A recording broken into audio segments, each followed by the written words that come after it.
উপদেশ তো আমরা নানানজনের কাছ থেকে নানান রকম পাই।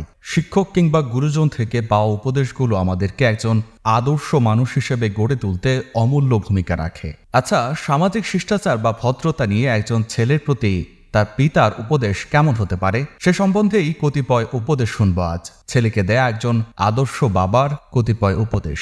জুতা সেলাই বা রং করতে চাইলে মেরামতকারীর দোকানের সামনে পা বাড়িয়ে দিও না, বরং জুতাটা খুলে নিজে একবার মুছে দিও।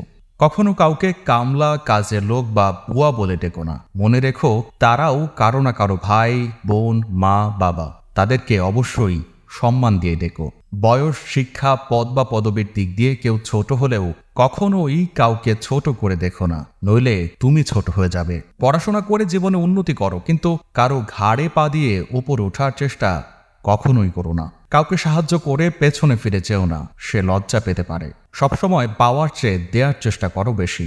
মনে রেখো, প্রদানকারীর হাত সর্বদা উপরেই থাকে। এমন কিছু করো না যার জন্য তোমার এবং তোমার পরিবারের ওপর কখনো আঙুল ওঠে।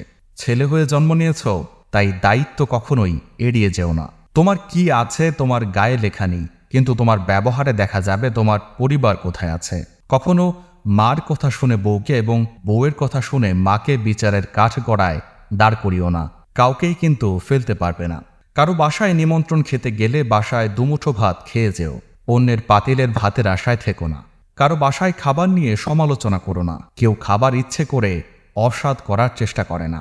বড় হবার জন্য নয়, মানুষ হবার জন্য চেষ্টা করো। শ্বশুর কিংবা শাশুড়িকে এতটা সম্মান দাও যতটুকু সম্মান তোমার বাবা মাকে দাও, এবং তাদের প্রতি এমন আচরণ করো যাতে তাদের মেয়েকে তোমার বাড়ি পাঠানোর জন্য উতলা থাকে।